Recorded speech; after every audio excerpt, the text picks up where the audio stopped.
ದಿವಸ ಗಾಂಧಾರಿ ಕೃಷ್ಣ ಅವ್ರ ಹತ್ರ ಬಂದಾಗ ಕೃಷ್ಣನೇ ಕೇಳ್ತಾರೆ, ಅಲ್ಲ ನೀನು ಆ ಕುಂತಿಗೆ 5 ಜನ ಚಿನ್ನದಂತ ಮಕ್ಕಳನ್ನ ಕೊಟ್ಟೆ, ನನಗೆ ರಾಕ್ಷಸರಂತ 100 ಮಕ್ಕಳನ್ನ ಕೊಟ್ಬಿಟ್ಟಲ್ಲ ಅಂತ.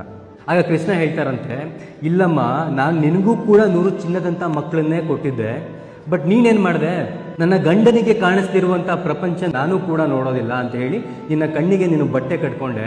ನಿನ್ನ ಮಕ್ಕಳು ಎಲ್ಲಿ ಹೋಗ್ತಿದ್ದಾರೆ, ಯಾರ ಜೊತೆ ಸೇರ್ತಿದ್ದಾರೆ, ಅವ್ರು ಏನು ಕೆಲಸಗಳನ್ನು ಮಾಡ್ತಿದ್ದಾರೆ, ಒಳ್ಳೆ ದಾರಿಯಲ್ಲಿ ಹೋಗ್ತಿದ್ದಾರೆ, ಕೆಟ್ಟ ದಾರಿಯಲ್ಲಿ ಹೋಗ್ತಿದ್ದಾರೆ, ಯಾವುದನ್ನು ಕೂಡ ನೀನು ನೋಡಲಿಲ್ಲ. ಸೊ ನಿನ್ನ ಮಕ್ಕಳು ಬೇಕಾಬಿಟ್ಟಿ ಬೆಳ್ಕೊಂಡ್ರೆ ಇವತ್ತು ರಾಕ್ಷಸರಾಗಿ ನಿಂತಿದ್ದಾರೆ.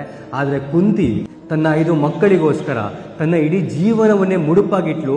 ಹೆಜ್ಜೆ ಹೆಜ್ಜೆಗೂ ಕೂಡ ಅವ್ರು ಮಾಡಿದಂತಹ ತಪ್ಪುಗಳನ್ನ ತಿದ್ದಿ ಅವರ ಪರಿಪೂರ್ಣ ವ್ಯಕ್ತಿಗಳನ್ನಾಗಿ 5 ಚಿನ್ನದ ಮಕ್ಕಳನ್ನಾಗಿ ಮಾಡಿದ್ಲು ಅಂತ.